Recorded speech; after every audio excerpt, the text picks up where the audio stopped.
Bismillahirrahmanirrahim. Assalamualaikum warahmatullahi wabarakatuh. Baik, pembelajaran kita pada hari ini yaitu tentang macam-macam nikah. Yang terakhir yaitu tentang nikah beda agama atau nikah silang. Baiklah, pada pembelajaran minggu kemarin kita telah mempelajari apa itu nikah, dasar hukum nikah, macam-macam nikah. Ibu akan mereview dulu apa itu nikah. Nikah menurut bahasa berasal dari kata anikah yang artinya mengumpulkan, menyatukan. Kemudian menurut istilah ada beberapa pendapat para ulama. Kita ambil dua pendapat para ulama saja. Yang pertama menurut Syekh Hasan Ayyub mengartikan bahwa nikah adalah akad antara laki-laki dan wali perempuan yang karenanya hubungan badan menjadi halal. Kemudian yang kedua, menurut Ahmad Gandul berpendapat bahwa nikah adalah akad yang menimbulkan kebolehan bergaul antara laki-laki dan perempuan dalam tuntutan naluri kemanusiaan dalam kehidupan dan menjadikan untuk kedua pihak secara timbal balik hak-hak dan kewajiban-kewajiban. Kemudian kita masuk apa itu nikah beda agama.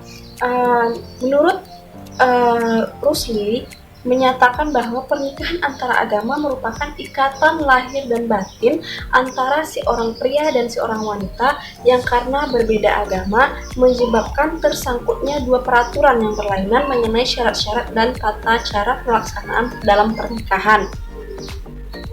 Kemudian ada beberapa pendapat ulama tentang nikah beda agama. Pandangan pemikiran mazhab tentang nikah beda agama. Yang pertama menurut pandangan mazhab Hanafi.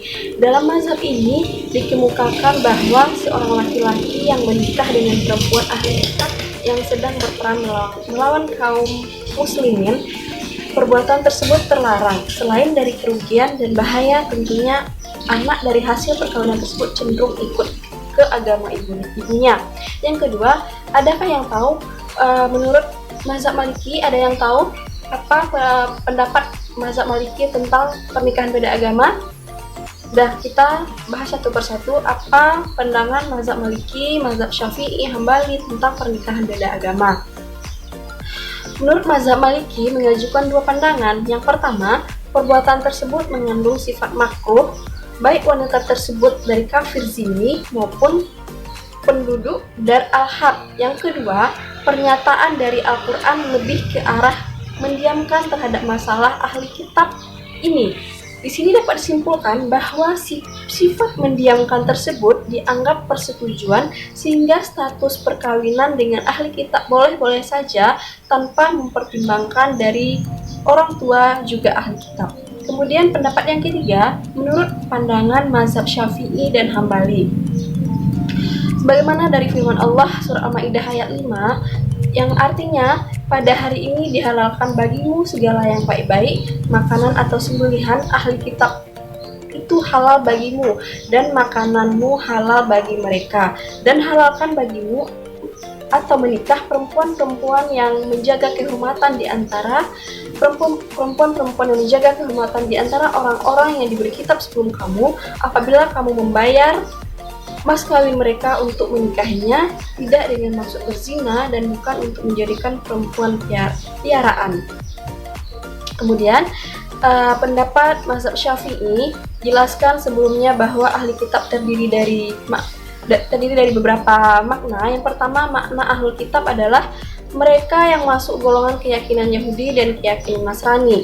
Yang kedua, orang Majusi tidak dimasukkan kategori ahli kitab. Dan yang ketiga, orang Arab yang masuk ke dalam Yahudi dan Nasrani tidak dikategorikan dengan ahli kitab dikarenakan asal kepercayaan mereka menyembah berhala dan kepindahannya bukan karena beriman pada Taurat dan Injil.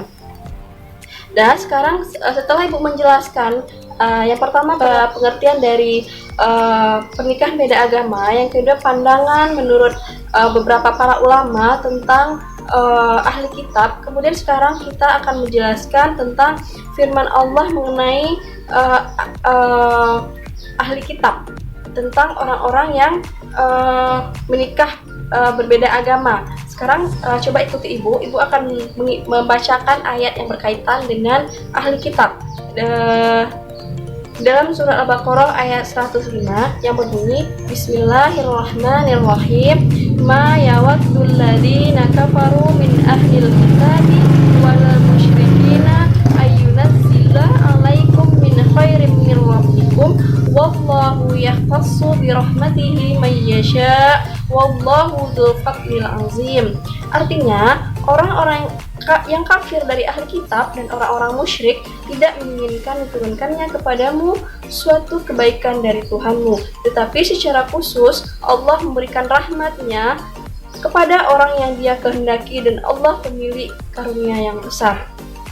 Nah, pada ayat ini dijelaskan menekankan pada wajah dilalah yang Allah memberikan isyarat kepada keduanya ahli kitab dan musyrik, termasuk sama. Artinya sama-sama tidak menyukai Al-Quran kepada umat Islam. Jadi begini, ahli kitab dan orang musyrik dalam ayat ini dijelaskan bahwasanya mereka sama-sama tidak menyukai Al-Quran kepada umat muslim, berarti mereka sama-sama kafir. Dan kemudian ayat yang kedua yaitu surat Al-Bayyinah ayat 1. Kita ikuti bersama-sama. Bismillahirrahmanirrahim. Lam yakunil ladzina kafaru min ahlil kitabi wal musyrikina munfakkina hatta ta'tiyahumul bayyinah. Artinya, orang-orang yang kafir dari golongan ahli kitab dan orang-orang musyrik tidak akan meninggalkan agama mereka sampai datang kepada mereka bukti yang nyata. Baik, ada yang bisa menjelaskan tentang ayat ini? Baiklah, kita jelaskan tentang ayat ini. Ayat ini menerangkan bahwa tidak adanya perbedaan antara golongan kafir dari mereka yang ahlul kitab dan golongan yang musyrik. Dari kedua kelompok ini akan menjauhkan kelompok mereka jika mereka mendapatkan kebenaran yang lebih nyata. Baik, pembelajaran selanjutnya yaitu mengenai tentang nikah syghor. Sebelumnya telah dijelaskan mengenai macam-macam pernikahan terlarang, yaitu ada nikah mut'ah. Sekarang yang nomor 2 yaitu nikah syghor. Apakah dari kalian sudah ada yang mengetahui apa itu nikah syghor? Nikah syghor adalah menikahkan seorang perempuan yang berada di bawah perwaliannya dengan laki-laki lain tanpa menyebutkan sebuah mahar. Maka pernikahan yang demikian secara tegas dilarang di dalam agama Islam. Macam-macam pernikahan terlarang yang nomor 3 ada istilahnya nikah tahlil. Nikah tahlil adalah pernikahan laki-laki dengan perempuan yang telah ditalaknya 3 alias mantan istrinya, dengan modus ia bekerja sama dengan laki-laki lain agar dia mau menikahi mantan istrinya tadi setelah melewati masa iddah tentunya. Setelah itu laki-laki tersebut atau laki-laki suruhan tersebut dengan sengaja menceraikan istrinya tadi agar suami pertama atau laki-laki pertama tadi dapat menikahi kembali mantan istrinya.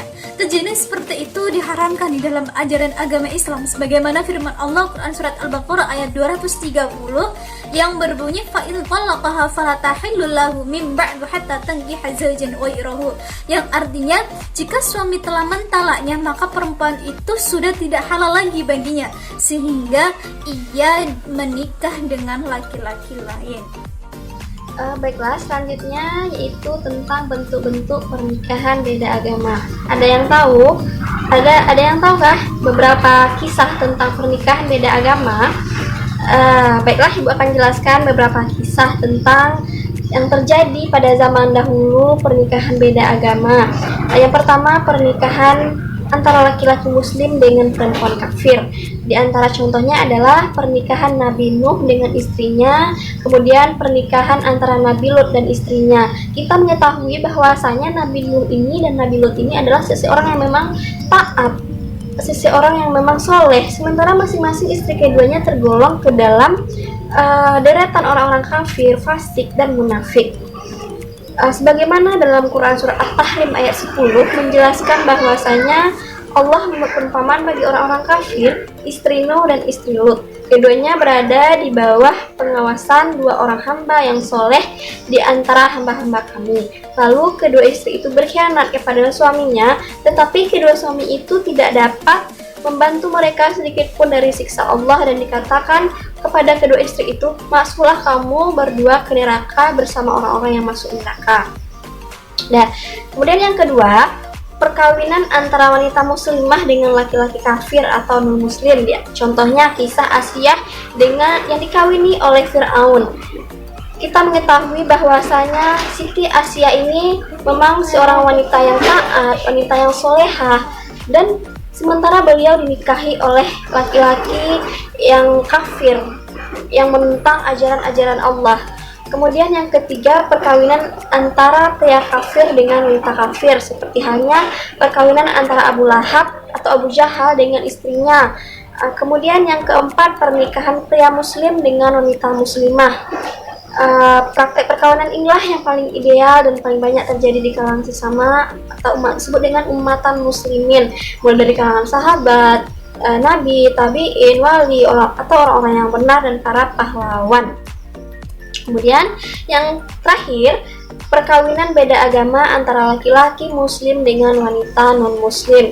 Nah, sebagaimana yang dilakukan oleh seorang sahabat besar bernama Huzaifah bin Al-Yaman yang menikahi wanita Yahudiyah bernama Al-Yasir Arafat dan Suha Arafat.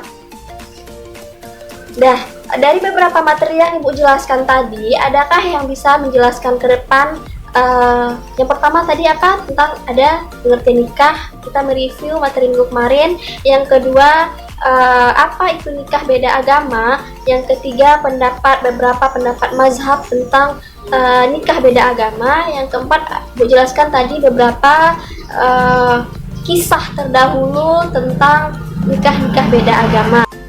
Baiklah, selanjutnya kita masuk yang terakhir, yaitu untuk persoalan tanya jawab. Tadi Ibu sudah menjelaskan beberapa materi tentang pembelajaran kita hari ini. Yang pertama ada pengertian nikah, yang kedua dari poin macam-macam nikah Ibu sudah jelaskan tadi, ada pernikahan beda agama atau nikah silang, ada dalil-dalil yang berkaitan dengan pernikahan beda agama atau nikah silang, kemudian beberapa pendapat imam mazhab tentang pernikahan silang atau pernikahan beda agama, dan yang terakhir yaitu ada beberapa kisah teladan tentang pernikahan beda agama atau nikah silang yang terjadi pada zaman dahulu atau pada zaman lampau.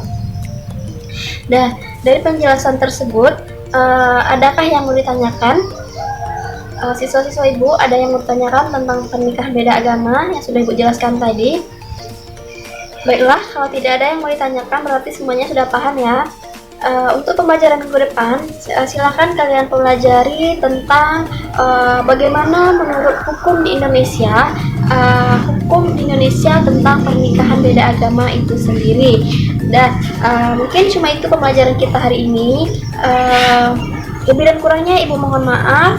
Kita tutup pembelajaran kita dengan membaca hamdalah dan doa kafaratul majlis. Alhamdulillahirabbil alamin. Assalamualaikum warahmatullahi wabarakatuh.